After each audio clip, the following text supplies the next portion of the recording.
आज पहुंच रही होगी। हमने कल स्वाध्याय किया श्लोक नंबर 20 और श्लोक नंबर 20 में हमने समझा कि उस पात्र को या उस आत्मा को, उस जीव को रत्नत्रय को धारण करने का प्रयास करना चाहिए। पूर्ण रत्नत्रय धारण करना चाहिए। यदि वह पूर्ण रत्नत्रय को धारण नहीं कर पाता है तो उसको श्रावक धर्म को धारण करना चाहिए। श्रावक धर्म की बहुत सारी विशेषताएं बताई थी कि किस प्रकार से वह जीव श्रावक धर्म को धारण कर सकता है। वहां से हम आज आगे चलते हैं। श्रावक धर्म को हम सभी धारण करने का प्रयास करेंगे, यह विचार करते हुए आगे बढ़ते हैं और श्लोक नंबर 21 का स्वाध्याय आज हम सभी करेंगे।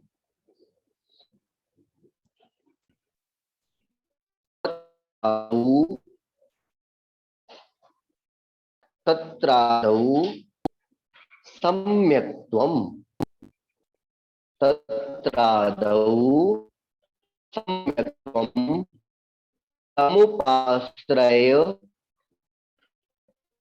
णीय मखिल यत्नेन समुपाश्रय। अब यहां पर देखिए, हमें पूरा इकट्ठा लेना पड़ेगा तभी क्लियर होगा। समुपाश्रयणीय मखिल यत्नेन तस्मिन् सत्येव यत् भवति ज्ञान चित्रम च। तत्रादौ सम्यक्त्वम् समुपाश्रयणीय मखिल यत्नेन तस्मिन् सत्येव यतो भवति ज्ञानम चरित्रम च। तत्रादौ सम्यक्त्वम् समुपाश्रयणीयमखिल यत्नेन तस्मिन् सत्येव यतो भवति ज्ञानं चरित्रं च। तत्रादौ सम्यक्त्वम् समुपाश्रयणीयमखिल यत्नेन तस्मिन् सत्येव यतो भवति ज्ञानं चरित्रं च। उच्चारण कर लीजिए एक बार।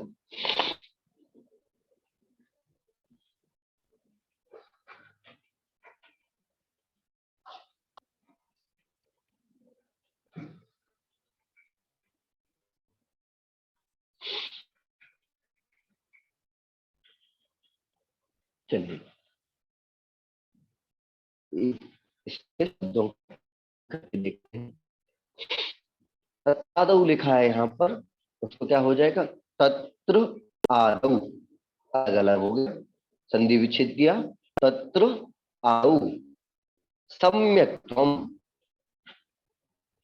अब यहाँ पर देखिए पूरा लिखा है, बड़ा शब्द है, उसको अलग अलग से करेंगे।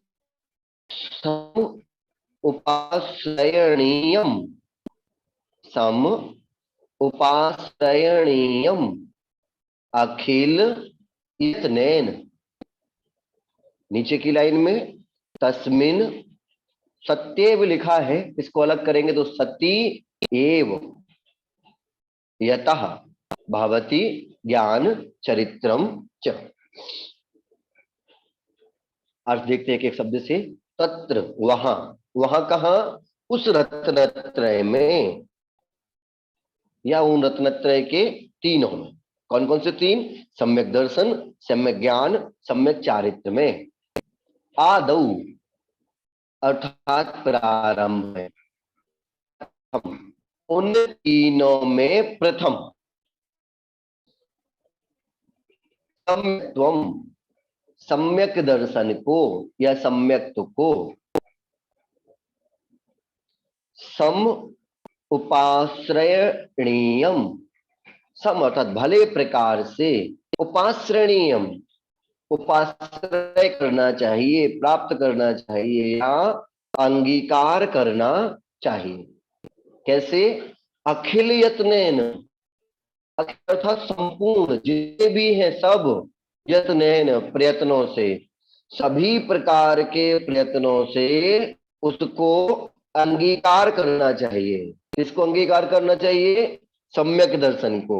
वह सम्यक दर्शन कैसा है? तत्रादौ, उनमें प्रथम है। उनमें किन में? रत्नत्रय, सम्यक दर्शन, सम्यक ज्ञान, सम्यक चारित्र में जो पहला सम्यक दर्शन है, उस सम्यक दर्शन को संपूर्ण प्रयत्नों से समुपाश्रणीयम, अच्छे प्रकार से प्राप्त करना चाहिए या अंगीकार करना चाहिए। नीचे को लाइन दूसरी क्या कह रहे हैं? तस्मिन, उसके, सती, होने पर, एव ही, उसके होने पर ही, तस्मिन सती एव, तस्मिन अर्थात उसके, उसके किसके? सम्यक दर्शन के, सती अर्थात होने पर, एव ही, यतः क्योंकि, भवति होता है, ज्ञानम चरित्रम च, ज्ञान और चरित्र। क्लियर हुआ? एक बार फिर से देख लेते हैं। तत्रादौ सम्यक्त्वम, उनमें प्रारंभ या पहला सम्यक दर्शन को समुपाश्रेणीयम अखिल यत्नेन, संपूर्ण यत्न पूर्वक स्वीकार करना चाहिए या प्राप्त करना चाहिए। तस्मिन सती एव, उसके होने पर ही, अर्थात सम्यक दर्शन के होने पर ही, यतः क्योंकि, भवति होता है, ज्ञानम चरित्रम च, ज्ञान और चरित्र। क्लियर हुआ? सामान्य अर्थ में क्या कह रहे हैं? सामान्य अर्थ में कह रहे हैं कि उस रत्नत्रय में पहला जो सम्यक दर्शन है, उसको संपूर्ण प्रयत्न करके भी प्राप्त करना चाहिए, क्योंकि सम्यक दर्शन के होने पर ही ज्ञान और चारित्र होता है। यह सभी पहले समझ रहे हैं। एक बार अन्वय से इसका देख लेते हैं। तत्रादौ, उनके प्रारंभ में, रत्नत्रय के प्रारंभ में, यत्नेन, संपूर्ण यत्न से, समस्त सावधानी से, समस्त प्रयासों से, सम्यक्त्वम समुपाश्रणीयम, सम्यक दर्शन को बड़े प्रकार अंगीकार करना चाहिए या प्राप्त करना चाहिए। यतः क्योंकि, तस्मिन सती एव, उसके होने पर भी, उसके होने पर ही, ज्ञानम च चारित्रम भवति, ज्ञान और चारित्र हैं। क्लियर हुआ? सबको लगभग समझ में आ गया होगा, क्योंकि यह बहुत सरल श्लोक लगा और हम पहले से भी इसको जानते हैं। पहले बहुत चर्चा इस पर हम सभी समझ चुके हैं कि जब तक सम्यक दर्शन नहीं है, तब तक ज्ञान और चारित्र होना संभव नहीं। इसीलिए आचार्य भगवान ने क्या कहा कि सबसे पहले संपूर्ण प्रयास कर लो, जितने प्रयास हो सकते हैं उन सभी प्रयासों से करके सब कम से कम सम्यक्तम समुपाश्रणीयम, सम्यक दर्शन को तो प्राप्त कर ही लो। अब सम्यक दर्शन के होने पर ही सम्यक ज्ञान तो स्वतः हो जाता है, लेकिन चारित्र हो या ना हो यह गारंटी नहीं है कि सम्यक दर्शन के होते ही चारित्र हो जाएगा। लेकिन यह गारंटी जरूर है कि सम्यक दर्शन के नहीं होने पर चारित्र नहीं हो सकता। कितना ही अच्छा चारित्र धारण कर लो, लेकिन सम्यक दर्शन नहीं है तो चारित्र नहीं होगा, यह तो निश्चय है। सम्यक दर्शन तो वह टिकट है जिसके बाद आप चारित्र में प्रवेश कर सकते हैं। प्रवेश कर पाए या नहीं कर पाए यह निश्चय नहीं है, लेकिन बिना टिकट के तो प्रवेश करना संभव है ही नहीं। तो हमें यहां पर देखें कि तीन चीजें समझ में हमें एक एक करके समझनी है। कि पहला तो यह समझना है कि ऐसा क्या है कि सम्यक दर्शन को ही नंबर 1 पर रख दिया। ऐसा कह देते कि सम्यक ज्ञान को प्राप्त कर लो, तो सम्यक ज्ञान होता तब भी तो सम्यक दर्शन हो जाता। सम्यक दर्शन को ही सबसे पहले क्यों रखा, तो हम समझे कि जब तक श्रद्धा नहीं है तब तक ज्ञान भी निरर्थक है। ज्ञान कैसा है? निरर्थक। क्यों? उस ज्ञान पर आपको श्रद्धा ही नहीं है।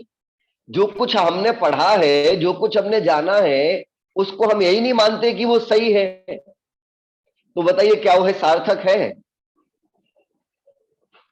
सम्यक दर्शन के बिना तो ज्ञान उस बालक के जैसा है जो बालक उन्हीं शिक्षक से पढ़ता है और कहता है मेरे शिक्षक तो बेवकूफ हैं, और पढ़ता भी उन्हीं से है, क्योंकि उस बालक को अपने गुरु पर श्रद्धा नहीं, अपने शिक्षक पर भरोसा नहीं है। हमें यहां पर यह समझना है कि जब तक श्रद्धा नहीं है तब तक कितना ही ज्ञान हो जाए वह ज्ञान सम्यक ज्ञान नहीं। कैसे समझे ऐसा? पहले हमें कोई एक ऐसा ज्ञानी तो दिखाओ कि जिसके पास बहुत सारा ज्ञान हो लेकिन वह सम्यक ज्ञान ना हो। ऐसा कोई उदाहरण आप हम सभी के पास है कि जिसके पास ज्ञान तो बहुत था लेकिन सम्यक ज्ञान नहीं था? बताइए, कोई जल्दी मैसेज में लिखिए कि ऐसा कोई व्यक्ति हमारी नजर में है जिसके पास ज्ञान तो बहुत था लेकिन उसको सम्यक ज्ञान नहीं कहा गया।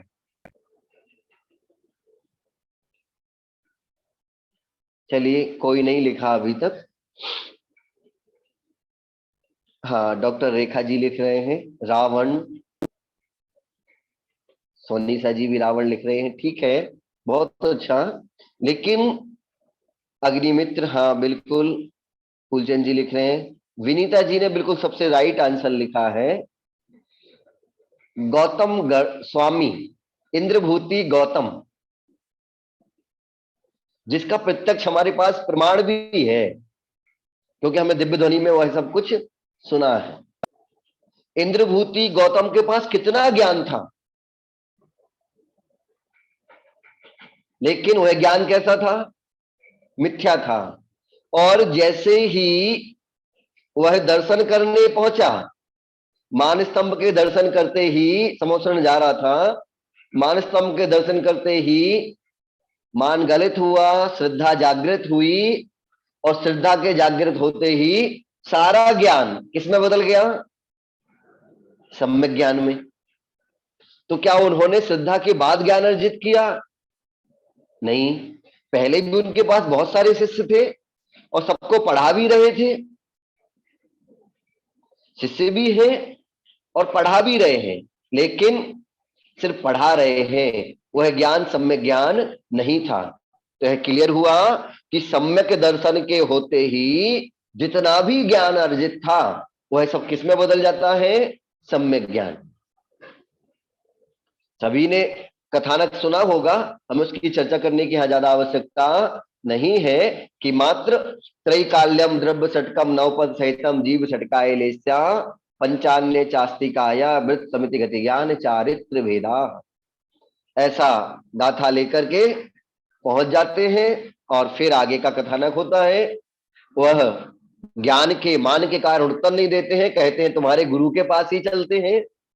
गुरु के पास जाने से पहले ही मान स्तंभ में देख करके, दर्शन करके मान गलित हुआ और श्रद्धा जागृत हुई, और जैसे ही श्रद्धा जागृत हो गई वैसे ही क्या हुआ? पूरा का पूरा ज्ञान सम्यक ज्ञान में कन्वर्ट हो। इसीलिए याद रखिए कि पहले तो सम्यक दर्शन को ही प्राप्त करना है। दूसरी चीज समझे, हमने पुरुषार्थ सिद्धि उपाय जी पूरी समझ ली, ठीक है, और फिर क्या कहते हैं? बहुत सारे लोग ऐसे हैं, हम भी उनकी श्रेणी में हो सकते हैं। हम महाराज जी के प्रवचन सुनने जाते हैं और मुनिश्री बहुत अच्छे प्रवचन करते हैं और हमें ज्ञान देते हैं, और उसके बाद जब हम लौटते हैं तो पता क्या कहते हैं? महाराज तो ऐसे कहते ही रहते हैं। हम में से बहुत सारे लोग जब महाराज जी की बड़ी बड़ी बातें सुनते हैं तो क्या कहते हैं? उनका तो काम ही है उन प्रवचन करना, वो तो ऐसा कहते ही रहते हैं।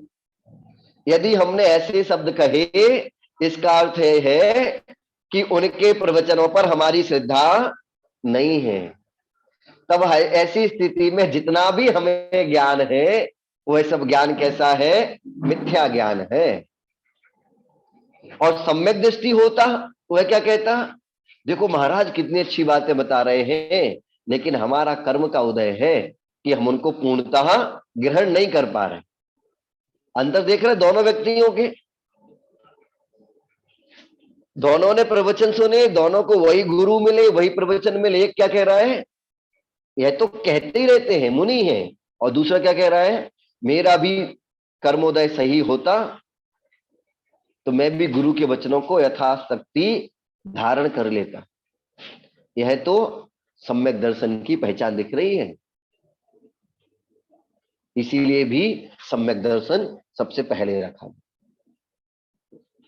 फिर ज्ञान बीच में इसलिए है कि ज्ञान से श्रद्धा मजबूत होती है। याद रखिए, ज्ञान से क्या हो रहा है? श्रद्धा मजबूत हो रही है। कैसे मजबूत हो रही है?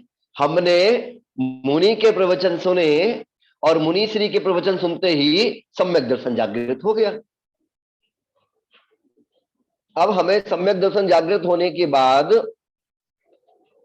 हमारे पास ज्ञान तो था नहीं, और ज्ञान ना होने की स्थिति में किसी ने भटकाया और हम भटक गए। अगर ज्ञान होता तो हम समझते ना कि सम्यक दर्शन के 8 अंग क्या हैं, सम्यक दर्शन के 8 दोष क्या हैं, सम्यक दर्शन के दोषों में 6 अनायतन क्या हैं, 3 मूर्ताएं क्या हैं। यह सब हमें ज्ञान होता तो नहीं भटकता। उसको पता होता कि नदी में डुबकी लगाने से, तालाब में डुबकी लगाने से कुछ नहीं होगा, तो वह डुबकी लगाने नहीं जाता। ऐसा कौन से समझाएगा उसको? ज्ञान। श्रद्धा ने तो सम्यक तो करा दिया, लेकिन श्रद्धा को दृढ़ कौन करेगा, मजबूत कौन करेगा? तो वह सम्यक ज्ञान मजबूत करे। तो दर्शन से क्या मिला? ज्ञान। और ज्ञान ने किसको सहारा दिया? दर्शन को। एक दूसरे को पूरक बन गए। अब ठीक यहां तक क्लियर हो गया। अब आगे समझे कि दर्शन हो गया, लेकिन दर्शन होने के बाद यदि ज्ञान अच्छे से नहीं है तो फिर चारित्र को पालन करने में कठिनाई आ सकती। वह जब तक महाव्रतों का ज्ञान ना हो तो महाव्रती बन सकते हैं? नहीं बन सकते। महाव्रतों का पालन कैसे करेंगे? उनको ज्ञान ही नहीं है कि अहिंसा महाव्रत क्या है, सत्य महाव्रत क्या है। तो फिर क्या किया? ज्ञान ने चारित्र का रास्ता भी बनाया। चारित्र का मार्ग प्रशस्त कौन कर रहा है फिर? ज्ञान। इसीलिए ज्ञान को बीच में रखा कि ज्ञान ने दोनों ओर सहारा दिया। एक ओर सम्यक्त को दृढ़ करता रहा, दूसरी ओर चारित्र को धारण करने के लिए हमें ज्ञान प्रदान करता रहा। दूसरी चीज, हमें यह भी नहीं पता हो, जैसे गुरु ने कहा देव शास्त्र गुरु पर सिद्धांत करना सम्यक दर्शन है, लेकिन मोक्ष कैसे होता है उसको यही ज्ञान नहीं है, तो क्या वो चारित्र मार्ग पर बढ़ेगा? सोचो, जिसको यही ज्ञात ना हो कि मोक्ष कैसे मिलेगा, तो वह चारित्र मार्ग पर बढ़ पाएगा? नहीं बढ़ेगा। इसके लिए भी ज्ञान आवश्यक है, इसीलिए ज्ञान को बीच में रख। अब हम चारित्र पर चलते हैं। जब ज्ञान के द्वारा हमने चारित्र को समझा, तब हमने चारित्र को धारण किया। चारित्र को धारण कर लिया, तब हम अतिक्रम कर रहे हैं, कब व्यतिक्रम कर रहे हैं, कब अतिचार हो रहा है, कब अनाचार हो रहा है, कब नियम भंग हो रहा है, यह सबको कौन समझाएगा? ज्ञान समझाएगा। तो ज्ञान ने चारित्र को पहले तो रास्ता बनाया, फिर दृढ़ भी किया।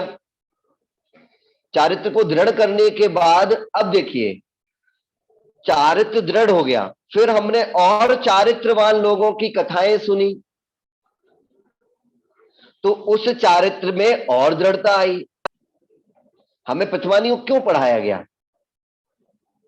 कि चरित्रवान लोगों के कथानकों को हम समझें और अपने अंदर उस चरित्र को धारण करें। प्रारंभ होता है सम्यक दर्शन। एक चीज हमें और समझनी है यहां पर, सम्यक दर्शन को इतनी महत्ता क्यों दे रहे हैं? सम्यक दर्शन को इसलिए भी महत्ता दे रहे हैं कि सम्यक दर्शन होते ही यह निश्चय हो गया कि यह जीव भव्य है। भव्य है भी निश्चय हो गया, यह भी निश्चय हो गया कि अब यह जीव मोक्ष को प्राप्त करेगा। सम्यक दर्शन होते रिजर्वेशन हो गया ना कि मोक्ष को तो प्राप्त करेगा। अब जितनी जल्दी चारित्र को धारण कर पाएगा उतनी जल्दी मोक्ष को प्राप्त कर लेगा, लेकिन मोक्ष को प्राप्त करेगा यह तो निश्चय हो गया। इसीलिए भी यहां पर आचार्य भगवान सम्यक दर्शन की बहुत महिमा बता।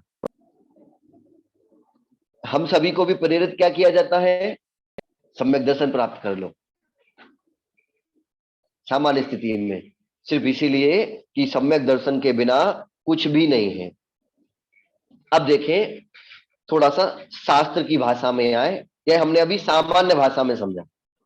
साहित्य की भाषा में कहते हैं कि सम्यक दर्शन जब आपके पास है और सम्यक दर्शन के लिए हमारा मोहिनी कर्म कुछ दब गया, तभी सम्यक दर्शन हुआ। मोहिनी कर्म या तो अनुदय में हुआ या क्षय हुआ, हम जो पहले चर्चा कर चुके हैं, या एक सम्यक प्रकृति का उदय हुआ, बाकी से इसका अनुदय हुआ। तो यहां पर कह रहे हैं कि अब यहां पर एक बात समझिएगा कि दर्शन होते ही जो मोह डाउन पड़ गया, तो मोह के गिरते ही सम्यक दर्शन हुआ। सम्यक दर्शन के होते ही जितना ज्ञान था वह सम्यक ज्ञान बन गया। तो क्या मात्र मति श्रुति ही सम्यक ज्ञान बनेंगे कि अवधि भी सम्यक बनेगा? बताइए। जिनके पास मति ज्ञान है, श्रुत ज्ञान है, अवधि ज्ञान, तीन ज्ञान है, तो क्या उनका मति और श्रुत ही सम्यक बनेगा या तीनों सम्यक बनेंगे? संजय भैया कह रहे हैं तीनों सम्यक बनेंगे, कोई जन कह रहा है दो बनेंगे, हाँ पूर्णिमा जी भी कह रही हैं तीनों बनेंगे। क्यों? सम्यक दर्शन के बाद सब कुछ सम्यक सम्यक ही होना है। हम कहते हैं ना कि मंगलाचरण अच्छा हो जाए तो सब कुछ अच्छा होता है, वैसे ये भी मोक्ष मार्ग का मंगलाचरण है। सम्यक दर्शन के होते ही फिर जितने भी ज्ञान होंगे वह सब ज्ञान सम्यक होंगे। कुछ ऐसा मन में डाउट आ जाता है कि जो पहले से थे वह तो बदल जाएंगे सम्यक ज्ञान में, ठीक है, पहले मति शुद्ध थे वो सम्यक ज्ञान में बदल गए। अब अवधि अगर बाद में हुआ तो कैसा होगा? तो भी सम्यक ही होगा, क्योंकि सम्यक दर्शन के बाद कुछ भी मिथ्या नहीं हो सकता। क्यों? क्योंकि आचार्य भगवान यहां पर लिख रहे हैं कि दर्शन के साथ ज्ञान का अभिनव भाव है। दर्शन के साथ ज्ञान का कैसा संबंध है? अभिनव भाव संबंध है। अभिनव भाव संबंध का अर्थ यहां पर क्या है? जैसा दर्शन होगा वैसा ही ज्ञान होगा। दर्शन सम्यक होगा तो ज्ञान सम्यक होगा। अब यहां पर बहुत सारी चीजें लिख रहे हैं कि जो ज्ञान का आवरण हट गया क्या? दर्शन तो मैंने मान लिया, तो ज्ञान का आवरण हटा है। समझिए, कुछ कठिन हो सकता है कि ज्ञान का आवरण हट गया क्या? ज्ञान का आवरण अभी नहीं हटा, जितना आवरण पहले हट चुका था वही ज्ञान सम्यक ज्ञान में कन्वर्ट हुआ है। एक हम ये मान ले कि ज्ञान का आवरण हट गया तो फिर तो ये हो जाएगा कि ज्ञानावरण क्षय हो गया। ज्ञान का आवरण जितना पहले से हटा था उतना ही आवरण सम्यक रूप में ज्ञान में कन्वर्ट हो गया, लेकिन ज्ञानावरण का उदय तो अभी भी है। हम यह कहीं ना मान ले कि सम्यक दर्शन के होते ही ज्ञानावरण का उदय नहीं है, ज्ञानावरण का उदय तो है। क्योंकि जब तक ज्ञानावरण का उदय है तब तक ही तो मति, श्रुत, अवधि और मना पर्याय है, क्योंकि ये ज्ञान के आवरण से सहित है ना। सुना होगा, दर्शन और ज्ञान सुना है हम सभी ने, चक्षु दर्शन, अचक्षु दर्शन, अवधि दर्शन, केवल दर्शन। केवल दर्शन की जब परिभाषा पढ़ेंगे तब समझ में आवरण की कहानी आ जाएगी। चक्षु दर्शन किसे कहते हैं?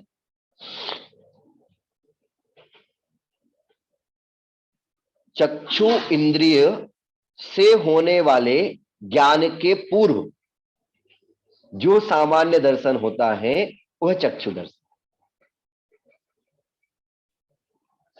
क्लियर? फिर से समझिए, हम चक्षु दर्शन की बात करें, चक्षु इंद्रिय से होने वाले ज्ञान के पूर्व जो सामान्य दर्शन है वह चक्षु दर्शन। जैसे देखें, मैं, एक माउस हाथ में है मेरे, ठीक है, मैंने इस माउस को देखा, इस माउस को देखने के पश्चात मुझे ज्ञान हुआ कि ये माउस है। तो जो चक्षु इंद्रिय से देखकर माउस का ज्ञान हुआ, उस ज्ञान से पूर्व एक दर्शन तो हुआ है, वह चक्षु दर्शन। अब अचक्षु दर्शन क्या है? चक्षु के चक्षु के अलावा जो शेष इंद्रियां हैं, उन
चलिए, आवाज पहुंच रही होगी। अब देखते हैं आगे का, कि हम चल रहे थे अचक्षु दर्शन। अचक्षु दर्शन में हमने क्या समझा था? चक्षु के अलावा जो शेष इंद्रियां हैं, उन इंद्रियों से होने वाले दर्शन के पूर्व जो सामान्य अवलोकन है, सामान्य दर्शन, उसको अचक्षु दर्शन। ऐसे ही आना है कि अवधि ज्ञान से पूर्व होने वाले सामान्य अवलोकन को या सामान्य दर्शन को अवधि। लेकिन जब बात आएगी केवल दर्शन की तो कहेंगे, ऐसी कहेंगे क्या कि केवल ज्ञान वाले दर्शन को केवल दर्शन कहते हैं? सही है ना? तो सही क्या है? केवल ज्ञान के साथ साथ वाले दर्शन को केवल दर्शन।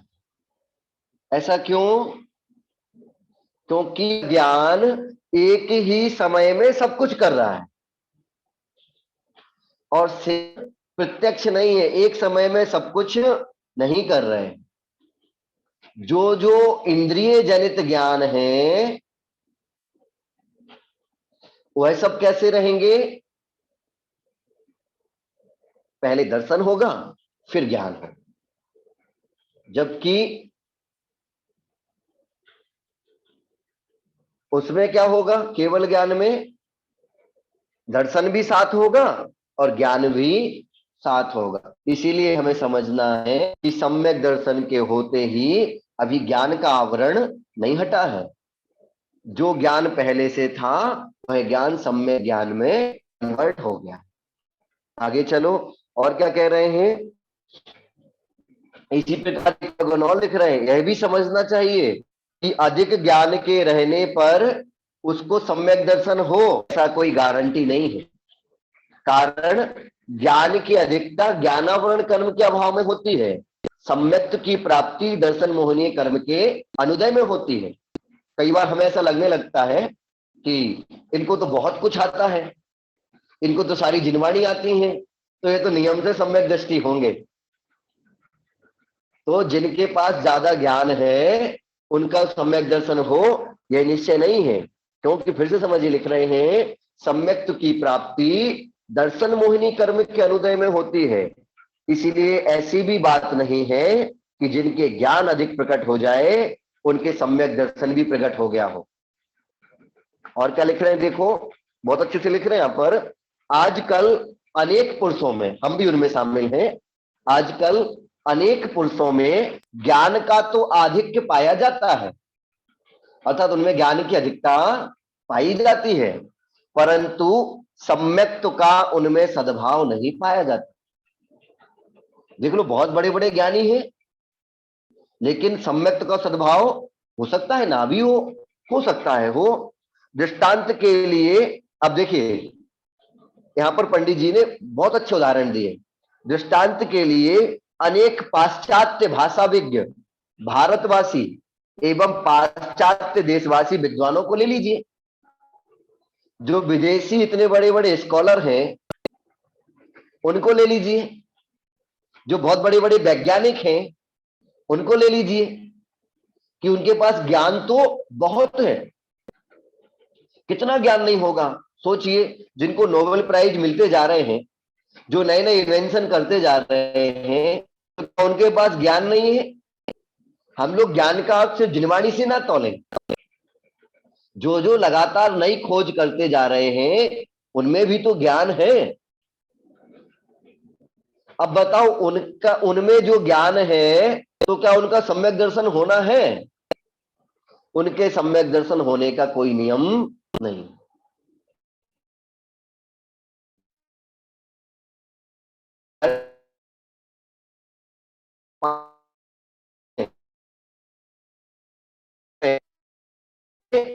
का प्रसार देखने में आता है, सामने उपस्थित हैं, जिन्हें देख आश्चर्य उत्पन्न होता है, उनको देखकर आश्चर्य उत्पन्न हो रहा है। जैसे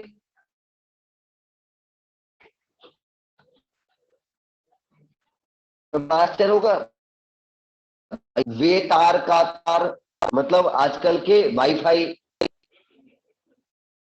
हम तो कल्पना करके ही दंग रह जाते हैं कि मैं यहां बैठा हूं, सामने कोई पीसी रखा हुआ है या मोबाइल रखा हुआ है, मेरा उससे कोई कनेक्शन नहीं है, आप वहां बैठ के मुझे सुन पा रहे हैं बिना किसी कनेक्शन के। तो इन्होंने इतनी बड़ी खोज तो की है, वे तार का तार, वायु, टेलीग्राफ, ग्रामोफोन और आजकल ये नए नए ऐप। इन अद्भुत आविष्कारों को देखकर बहुत से लोग यहां तक नवीनता में गोता खाने लगते हैं। उन्हें संभावना होने लगती है कि इन आविष्कारों के बढ़ते बढ़ते जड़ चेतना भी ना होने लगे। हम लोग भी कहते हैं, आज ऐसा कौन सा काम है जो पाया हो, कहते हैं ना ऐसा, ऐसा कौन सा काम है जो विज्ञान ने नहीं कर पाया हो। जो आगम को जानता है वह कह देता है कि जड़ को चेतन करने वाला आज तक नहीं किया। लेकिन इतना सब कुछ देखने के बाद लगता है कहीं ऐसा ना हो कि जड़ से चेतन की रचना होने लगे। कुछ लोग तो कहने भी लगे हैं कि आर्टिफिशियल इंटेलिजेंस का इतना यूज होने लगा कि रोबोट बनने लगे। मनुष्य के जैसे ही होते हैं रोबोट, सब कुछ सुनते हैं, सब कुछ करते हैं, तो क्या उनको मनुष्य मान लें? रोबोट के पास पूरा नॉलेज है, हमारे से ज्यादा नॉलेज है, रोबोट को मनुष्य क्यों नहीं मान सकते? क्यों नहीं मान सकते? उसमें ज्ञान दर्शन नहीं है। उसमें क्या नहीं है? ज्ञान दर्शन नहीं है, उसमें चेतना नहीं है। वह तो रिमोट कंट्रोल है, कोई दूसरा उसको हैंडल कर रहा है। तो हमें लग, वहां पर पंडित जी लिख रहे हैं आज की, हम तो आज देख रहे हैं, वो कई सौ वर्ष पहले लिख गए हैं कि हमें उन आविष्कारों को देख देख कर ऐसा लगेगा कि कहीं ऐसा ना हो कि जड़ से चेतन की रचना भी ना होने लगे। परंतु उन्हें यह नहीं मालूम कि जहां तक पदार्थों में योग्यता है वहीं तक उनसे पदार्थ तैयार हो सकते हैं। पदार्थों में जितनी योग्यता है उतने ही पदार्थ तैयार हो सकते हैं। असंभव बातें कभी कोई नहीं कर सकता। ना तो जड़ से चेतन बना सकता है और ना ही उस चेतन की मृत्यु को रोक सकता है। बताइए, क्या आज के वैज्ञानिक आविष्कार क्या किसी को मरने से रोक सकते हैं? संभव नहीं है। तो वहां पर कह रहे हैं ऐसा कोई नहीं कर सकता। जड़ से चेतन का होना सर्वथा असंभव है, वह कभी नहीं हो सकता। ये सब आविष्कार पुद्गल के हैं। किसके आविष्कार है? सभी जीव के हैं क्या? यह सब आविष्कार तो पुद्गल के हैं। यह सब आविष्कार पुद्गल के हैं। पुद्गल अचिंत्य और अनंत शक्तियां भरी हुई हैं। पहले भी हमने समझा था कि पुद्गल में कैसी शक्तियां हैं? अनंत शक्तियां हैं। उन्हीं में अनेक परिणमन होते रहते हैं। यह सब आविष्कार उन्हीं पुद्गल स्कंदों के मिश्रण से उत्पन्न होते हैं। हम यहां से वहां कुछ भी करते रहते हैं और नए आविष्कार करते रहते हैं। इन आविष्कारों को देख करके को यह गलत फहमी में नहीं रहना कि इनको सम्यक दर्शन हो सकता है। क्यों? क्योंकि उन सभी आविष्कारों में आत्म तत्व का कोई प्रभाव नहीं है, उनमें आत्मा नहीं है। अब यहां पर देख लो कि यहां पर हमने इन आविष्कारों की बात करी, जो लौकिक ज्ञान है उस ज्ञान की बात करी। एक बात और समझ लीजिए कि जिनके पास ग्रंथों का भी ज्ञान हो, अभी तो हमने आविष्कारों की चर्चा की, अब हम आगम की चर्चा करते हैं कि जिनके पास ग्रंथों का भी बहुत सारा ज्ञान हो, तो अब हम यह ना बना लें कि नहीं, जो वैज्ञानिक वगैरह है वो मिथ्या दृष्टि है और जिसने जिनवाणी पढ़ ली वो सम्यक दृष्टि है। ऐसा भी नहीं सोचना कि जिनको आगम का ज्ञान भी हो उसको भी सम्यक दृष्टि मान लेना उचित नहीं है। उनमें सम्यक दर्शन हो सकता है, लेकिन हो ही यह निश्चय नहीं। ऐसा क्यों कह रहे हैं? क्योंकि बड़े बड़े ज्ञानी ज्ञान होने के बाद चारित्र को धारण करने वाले सम्यक चारित्र में नहीं पहुंच पाए। इसीलिए भी हमें समझना है। आगे देखिए और क्या लिख रहे हैं। इसलिए ज्ञान एवं चारित्र से पहले सम्यक प्राप्त करना नितांत आवश्यक है। अब एक बहुत अच्छी लाइन लिखी, आप चाहे तो ये लाइन अपने पास जीवन भर के लिए लिख सकते हैं। क्या लिख रहे हैं? बिना सम्यक प्राप्त किए बढ़ा हुआ ज्ञान भी केवल व्याकुलता उत्पन्न करने वाला है। बहुत अच्छी लाइन लिखी है उन्होंने, पंडित जी ने। एक क्या लिख दिया कि बिना सम्यक तो प्राप्त किए बढ़ा हुआ ज्ञान केवल व्याकुलता उत्पन्न करने वाला है।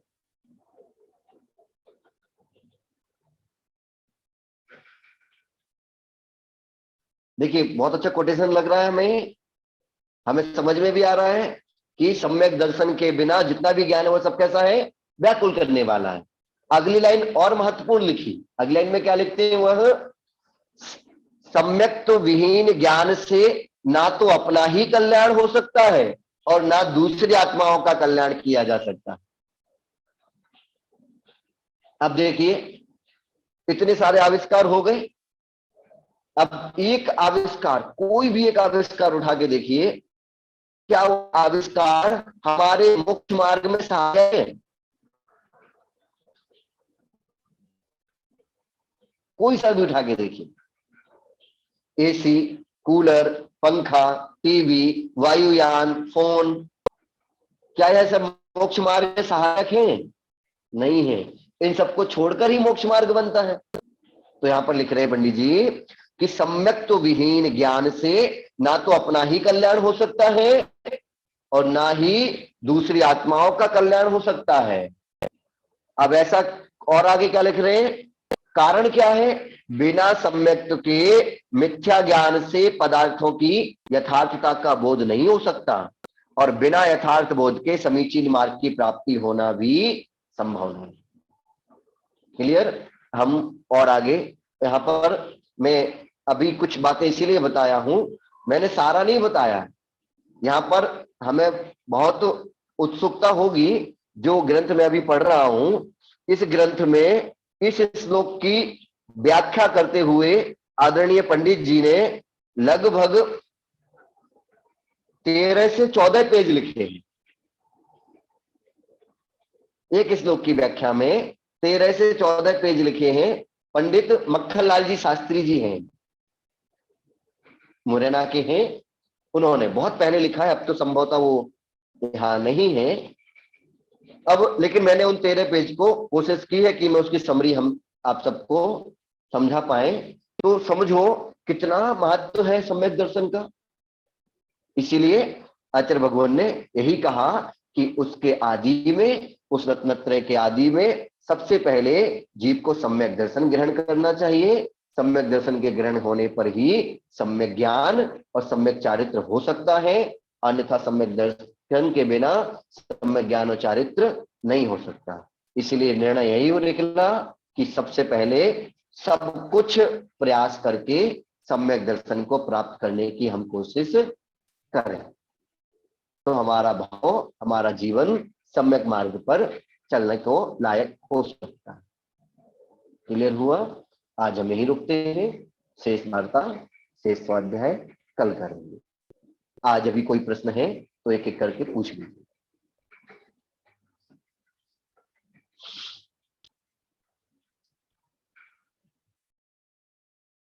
संजय भैया कुछ पूछ रहे हैं?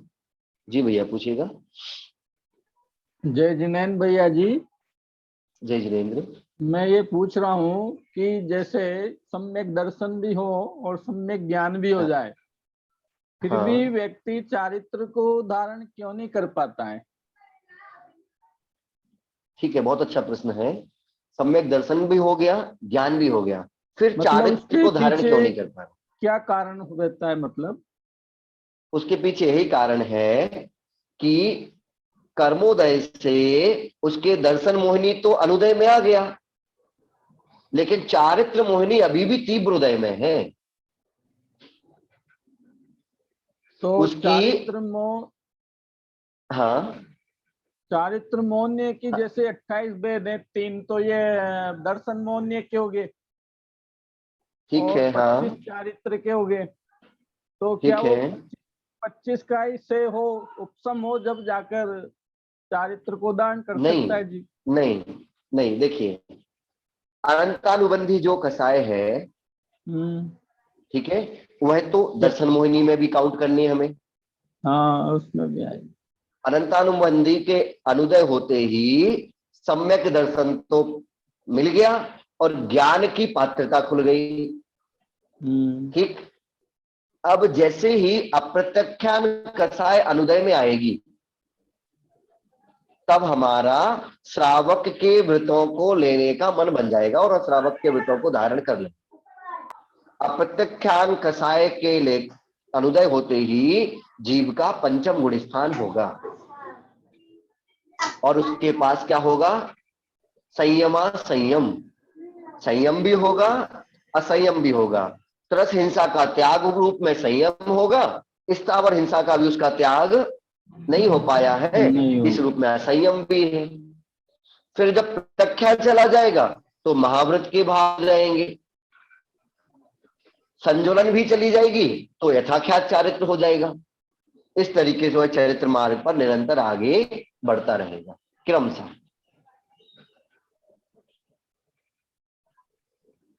चलिए नेक्स्ट ले लेता हूँ। संजय भाई और कोई प्रश्न है क्या? नहीं, बस यही था। जी जी। पिंकी जी आईफोन, पिंकी संभवतः पिंकी जी झांझरी है, मेरी एक बार बात हुई थी संभवतः। जी पूछिएगा।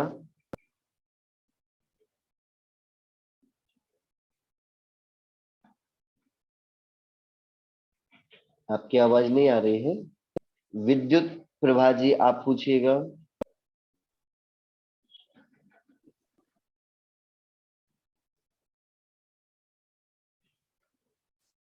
जय जिनेन्द्र भैया जी। जय अनुदय, जिनेन्द्र।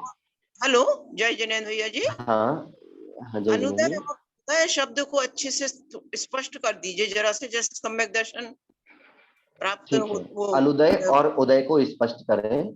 ठीक है, देखिए उदय, जैसे हम लोग यहाँ बैठे हैं, ठीक है, अभी हम लोग ज्ञान अर्जन कर रहे हैं। जी नहीं पता कि सम्यक ज्ञान है कि मिथ्या ज्ञान है, बस इतना पता है ज्ञान तो हम प्राप्त कर रहे हैं। जी। अभी 1 घंटा हो गया, तो उस 1 घंटे में हमें ना तो भूख लगी, ना प्यास लगी, ना नींद आई। इसका मतलब इस समय वह सभी कर्म प्रकृतियां अनुदय में हैं, दबी हुई हैं। और उदय में क्या चल रहा है? ज्ञानावरण कर्म का जो क्षयोपशम है वह उदय में चल रहा है। ज्ञानावरण तो अनुदय में है, ज्ञानावरण का क्षयोपशम उदय में। अर्थात हम यह समझें कि जिस समय हमारे क्रोध आ रहे हैं, मुझे क्रोध आ रहा है, गुस्सा आ रहा है, उस समय क्या है? क्रोध कसाय उदय में है और शेष अनुदय में है। अर्थ हमें यह समझना है कि जिस समय हमें जो कार्य कर रहे हैं उस समय वह भाव उदय में आ रहे हैं। नहीं हम कर किसी रहे की प्रशंसा कर रहे हैं तो यशा कीर्ति उदय में आ रहा है। हमारा कहीं दूसरी जगह जन्म हुआ तो नया आयु कर्म उदय में आ गया है, फिर निरंतर चलता रहेगा। हमें बहुत बार में याद नहीं हो रहा है तो ज्ञानावरण कर्म का उदय चल रहा है, और किसी को एक बार में याद हो रहा है, उसका ज्ञानावरण कर्म का क्षयोपशम अच्छा चल रहा है। ऐसे बहुत सारी चीजें हमें इसी से समझना है। जैसे देखिए एक बात और हम समझें कि आपने दुकान में बैठे हैं, आपके श्रीमान जी या बेटे दुकान में बैठे हैं, ठीक है, किसी दिन बहुत ज्यादा बिक्री हुई, किसी दिन कम बिक्री हुई। तो जिस दिन बहुत ज्यादा बिक्री थी उस दिन लाभांतराय कर्म कैसा था? क्षयोपशम में बढ़ रहा था। तो किसी ने विघ्न नहीं डाला, पैसे आता गया।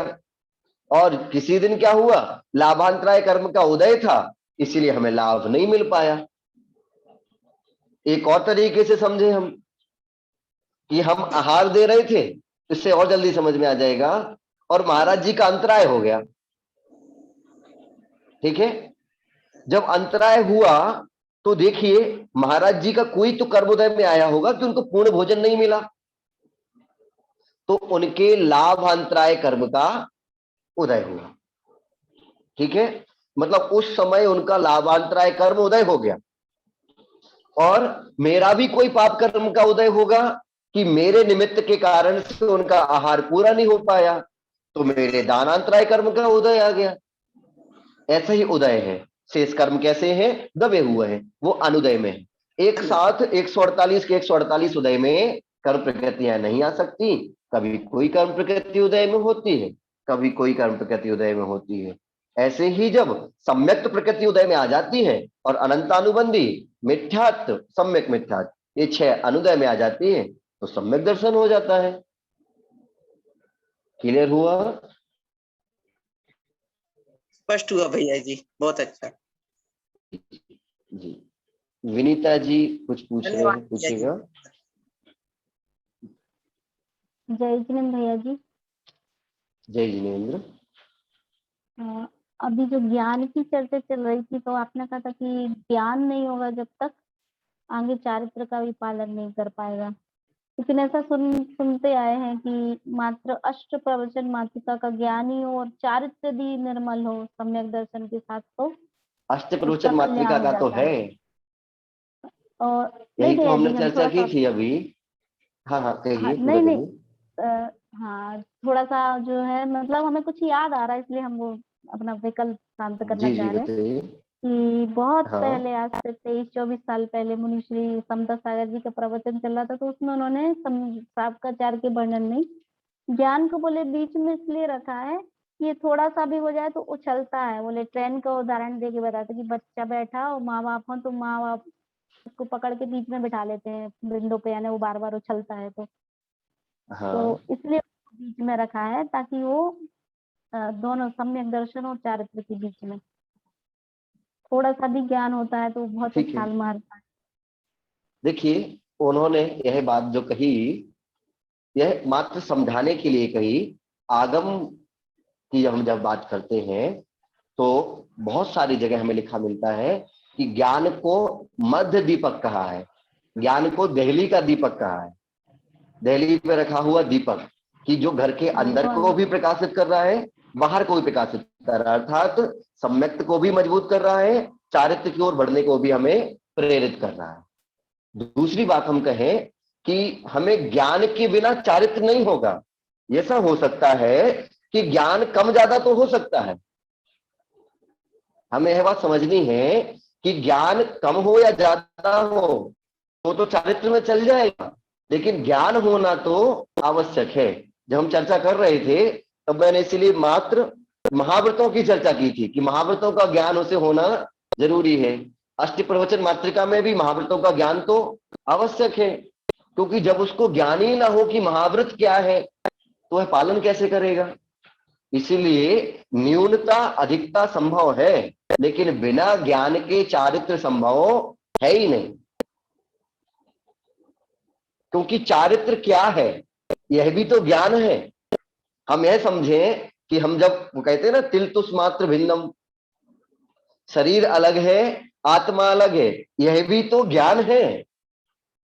हाँ, ज्ञान की न्यूनता हो सकती है, लेकिन बिना ज्ञान के चारित्र का होना संभव लगता ही नहीं। क्योंकि बिना ज्ञान के चारित्र जो होगा तो फिर बड़ा मिथ्या वाला ज्ञान होगा। ज्ञान तो उसके पास होगा ही होगा, ऐसा भी नहीं कि सम्यक दर्शन होते ही ज्ञान वाला डिब्बा खाली है। कुछ ना कुछ ज्ञान तो उसके पास रहेगा ही रहेगा, और वही ज्ञान उसको चारित्र के लिए प्रेरित करेगा। याद रखना, हमें मन में यही याद रखना है कि बिना ज्ञान के चारित्र होना संभव ही नहीं लगता, पहली बात। दूसरी बात, चारित्र हो गया तो सम्यक दर्शन के बाद ही हुआ होगा, और सम्यक दर्शन के होते ही सम्यक ज्ञान होना है, यह भी पक्का है। तो कुछ ना कुछ ज्ञान तो उसको हुआ ही होगा। इसीलिए हम समझे कि ज्ञान को मध्य दीपक कहा, दहली का दीपक कहा, दर्शन को भी सपोर्ट कर रहा है, ज्ञान को भी सपोर्ट कर रहा है। यहां से ज्यादा हम इसको तत्वार्थ सूत्र जी में समझे। तत्वार्थ सूत्र जी में जो सूत्र लिखा, सम्यक दर्शन ज्ञान चारित्राणि मोक्ष मार्ग, ठीक है। सूत्र का नियम है कि सबसे पहले छोटा, सबसे पहले छोटा शब्द हो फिर बड़ा शब्द हो। तो यहां ज्ञान को पहले कर देते, अगर यह मात्र यही होता उछलने की दृष्टि से तो हम क्या करते, ज्ञान को पहले रख देते।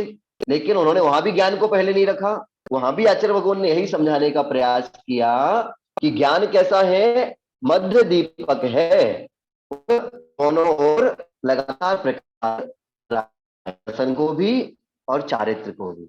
इसीलिए ज्ञान को बीच में रखने का यह आशय ऐसा रहा है। और इसको बहुत अच्छे से, वह पुस्तक जनरली अवेलेबल नहीं है अब, एक पुस्तक है तत्वार्थ सूत्र जी की प्रश्नोत्तरी टीका, मुझे नहीं लगता कि मध्य प्रदेश में कहीं मिल पाएगी। वीणा के आसपास तो हाँ, आदरणीय संदीप भैया की लाइब्रेरी में मिल जाए तो मिल जाए। गणनी आरिका स्याद्वतमती माता जी ने लिखी, और वह पुस्तक बहुत बड़ी है। गणनीय सरस्वती माता जी, आचार्य विनोद जी महाराज, पूर्णिमा जी कह रहे हैं उनके पास है। उसमें जब तत्वास्तुत जी पढ़ते हैं ऐसा क्लियर होता जाता है, क्योंकि उन्होंने बहुत सरल भाषा में एक एक अक्षर के प्रश्न बनाते गए। वो दर्शन को पहले क्यों रखा, ज्ञान को पहले क्यों रखा, अगर ज्ञान को पहले रख देते तो क्या बाधा आती, चारित्र को पहले रख देते तो क्या बाधा आती। इस तरीके से उन्होंने प्रश्नोत्तर टीका में बहुत अच्छा समझाया। और मेरा पुण्य का उदय रहा कि मुझे उन्हीं के श्रीमुख से, हाँ बिल्कुल आदरणीय जी दिखा रहे हैं, यही पुस्तक है, और उनके मुख से ही मुझे उस पढ़ने को मिला। तब मुझे बहुत स्पष्ट हुआ कि किस प्रकार से तत्वास्तुत जी में आचार्य भगवान उमा स्वामी जी रहस्य बता रहे हैं। उन्होंने बहुत रहस्य हमें समझाए थे, उनमें से एक ये भी था। एक प्रश्न और ले लेता हूं मैं। श्री कांता जी कुछ पूछ रहे हैं, पूछेगा। जय हिंद भैया जी। भैया जी जय जी ये जय जी। बताइए कि हम कैसे समझे कि हमें सम्यक दर्शन हो गया, कि ज्ञान हो गया, कि चारित्र हो गया? प्रश्न अच्छा है और यह प्रश्न बार बार आता भी है। हमें समझना है तो करे जाना है और अपने आप को सम्यक दृष्टि माने जाना, ठीक है भैया। क्योंकि कोई लक्षण नहीं है सम्यक दृष्टि के पता करने में। ठीक ठीक है भैया। आज हम यहीं पर, और कोई प्रश्न हो तो पूछ सकते हैं। चलिए आज कोई प्रश्न नहीं है, हाथ जोड़ लीजिए, बड़ी सुंदर है। वाणी के सुझे हे जिनवाणी भारती दो नवाड़ा।